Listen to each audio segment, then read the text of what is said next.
Hey, Big Sarge, don't you think we need some overhead cover? I mean, we got the sides pretty good, and uh, front, and we got vegetation, but don't you think we need a poncho on top of ourselves? Just in case a drone or a UAV or something sees us.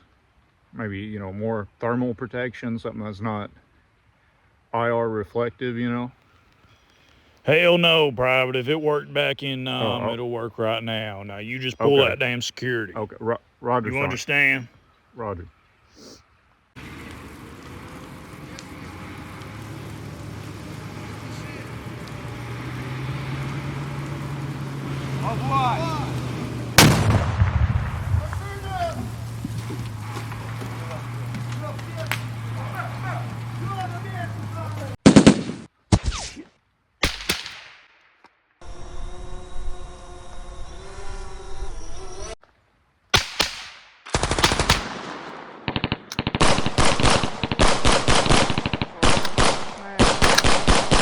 Nice, Big Sarge. Come on.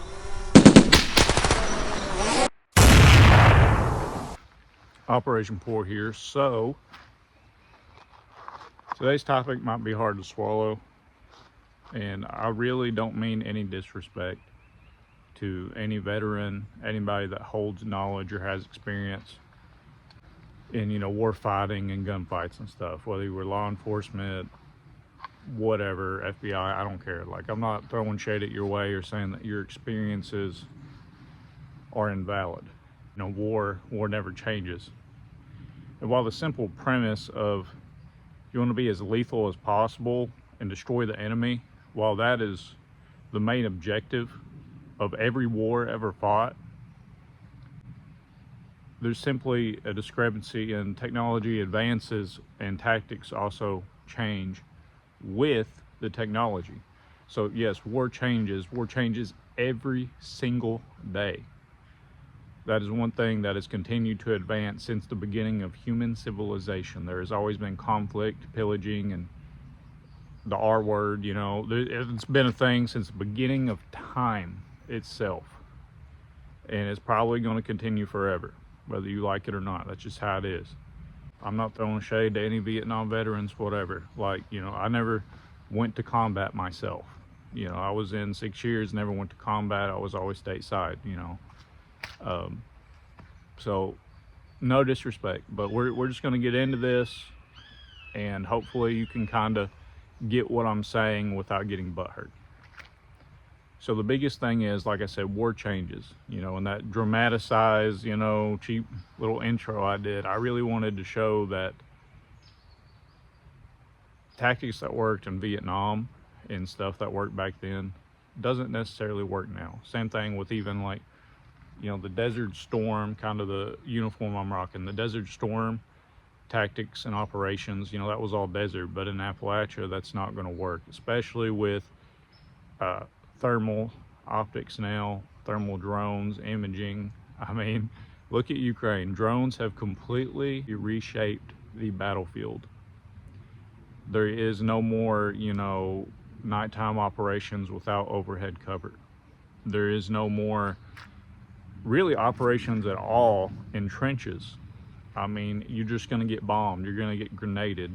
There's going to be a drone coming in that go up to like 40 miles an hour and just kaboom. I mean, it's like a kamikaze. The kamikaze pilots that the Japanese had were so effective, except they're not losing men on their side. And they can afford, drones are relatively cheap. Instead of a UAV costing $1 million, you can get a drone for $300 easy. That's on the higher end of these drones. Strap some explosive to it and just drive it into whatever cave or whatever, wherever the enemy's hiding, and blow it to smithereens. So that is just the main point I want to make. War does change, and this is what I'm going to say, and this is going to piss a lot of people off, bro. I don't care if you were a Navy SEAL 10 years ago, 20 years ago, hell, at this point, even 6 or 7 years ago. Once you get out of the military, every year that you don't keep up on your tactics and you're not out here in the woods training, it's not less respect I have for you, but if something ever went down, I'm not going to trust your judgment.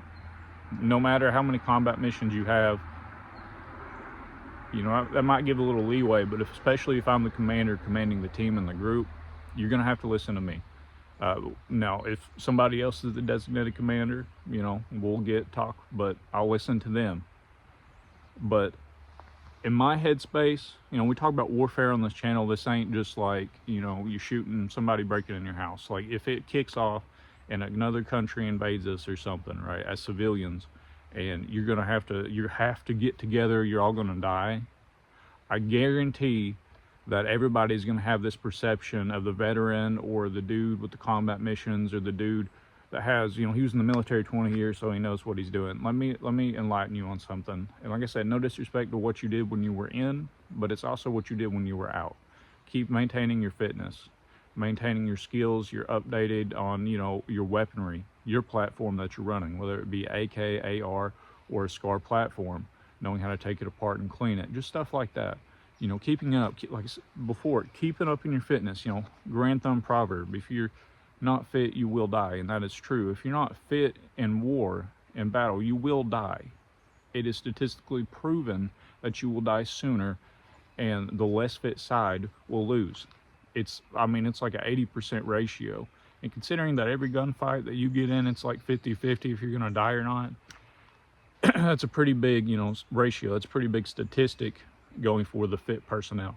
So, well, there's other things that come into that, like logistics and stuff, and those don't necessarily change as much. The actual war fighting, the individual movement techniques, the camouflage tactics, like I said, overhead cover. In Vietnam, yes, they had overhead cover, but it did not have to be as tight, and the tolerances did not have to be as tight as today. Because like I said, even if the drones do not have explosives on them, with thermal or IR imaging, if you don't have good overhead cover, you're screwed.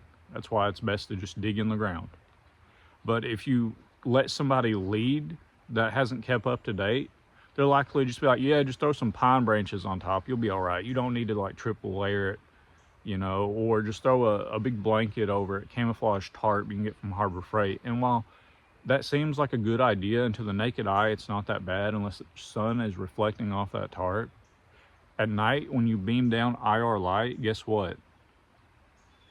It's just gonna be a white blob. They're gonna be like, oh, they're there. And instead of shooting you, unless they do launch an assault, like it's another group that just has a thermal drone. But if they have mortars or anything, you're done, dude. You just wiped yourself out and your whole squad. But somebody that was in Vietnam wouldn't know that if they did not keep up to date.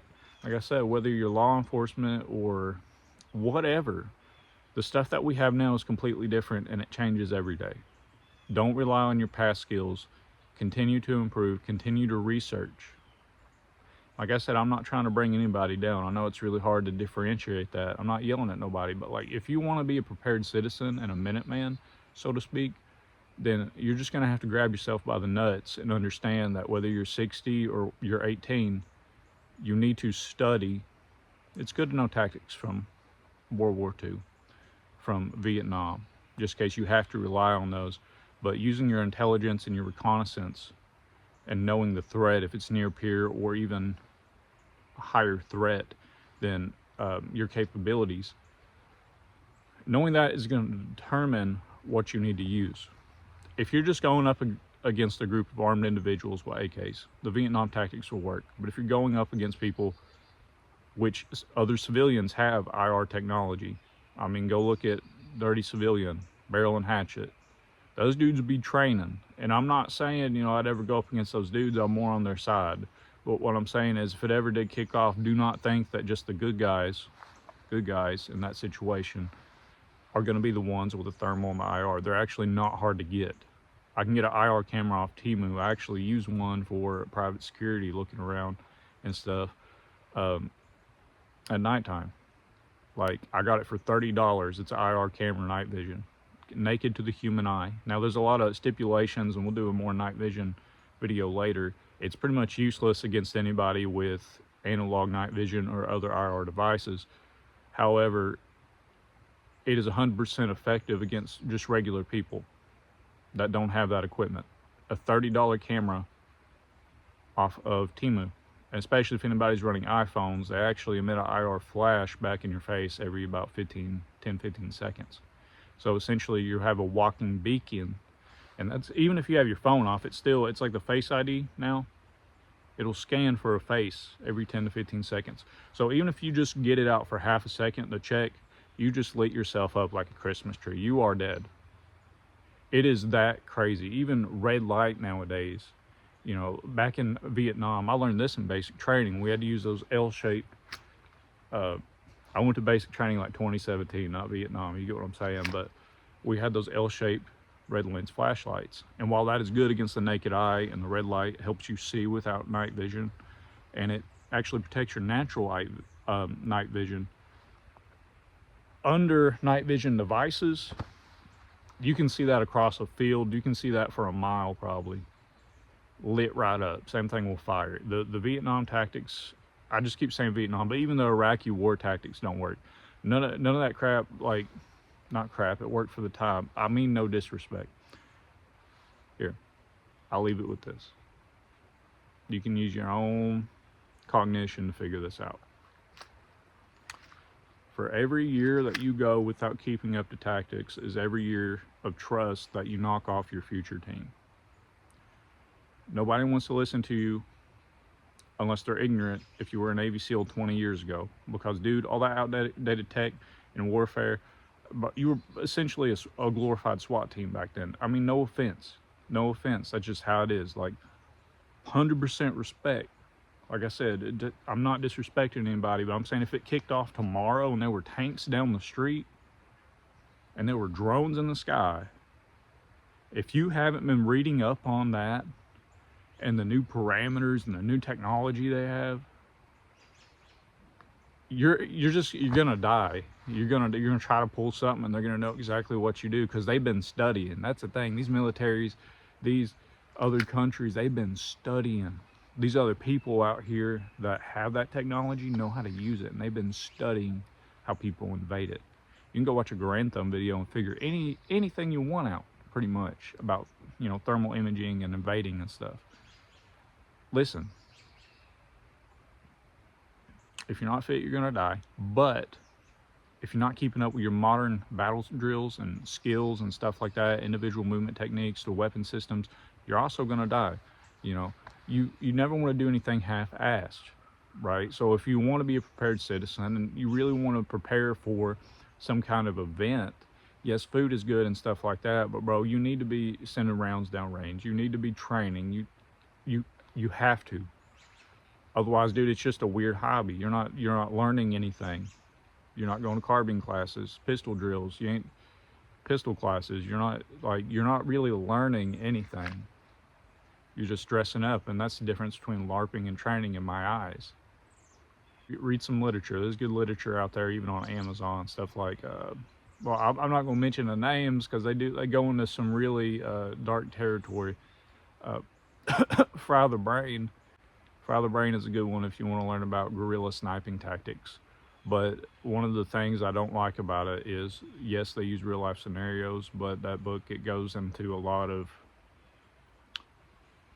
you learn a lot reading it, but I feel like they should have cut a lot of that stuff out. They would never teach you that, but that's how war is.